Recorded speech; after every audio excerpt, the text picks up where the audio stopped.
Okay, so Kostya asked question, obviously very interesting one, from one of our great harmonica teachers, Sergei Puzanov. He asks, what is your understanding and perception of good harmonica tone, and what should one focus on apart from regular practice in order to find this tone? Yeah, that's a really good question, Sergey. So thanks for that. Well, tone is a very personal thing, of course. So it's hard to you can't really lay down a law and say this is great tone, that's bad.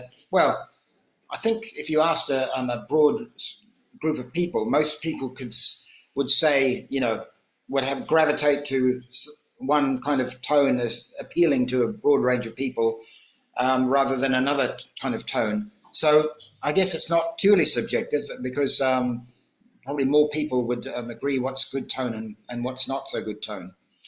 Um, so obviously I have my own personal, feelings of what I like. Um, so obviously, because I have a personal thing, I will try and develop a tone that's closer to what I like. And I'm not saying it's better for everyone, but I guess my early playing, I was shaped by Sonny Boy Williamson II, Rice Miller. He was my guru when I first started playing. And I think he's got fantastic tone. Later on, I heard that he's got some teeth missing. He's a big guy with a big mouth. So, it's very hard to try and get his sound when you don't have his mouth and his embouchure. He was probably tongue blocking, whereas I'm a lip purser. But he was a kind of a guy that I looked to as someone to try and get a bigger tone. So what I did with myself was try and make my mouth shape bigger. Sometimes when I explain it to people, I just say, imagine you're swallowing a tennis ball or something. Try and make your mouth chamber bigger, and then you have a bigger resonating chamber, and it should give a rounder tone. So I don't know if people can hear this, but if you go with a very thin tone like this, and then a very tone like that, it's a little bit like talking. So, for instance, if I do a two draw with a very thin tone,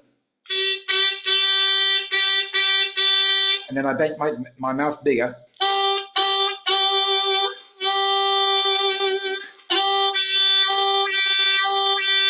So just by changing your mouth shape, you can really alter the tone a lot.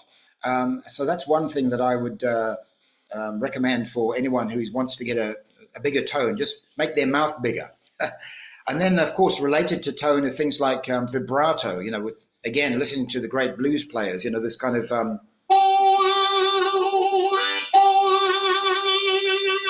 in the early days, I practiced that a lot. This kind of that kind of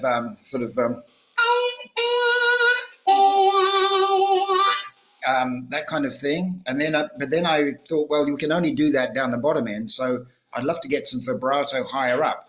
So then I developed a kind of a different kind of a bending vibrato. So even high.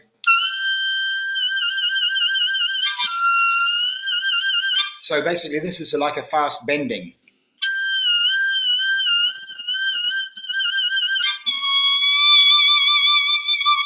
So vibrato and tone, to my mind, can go together.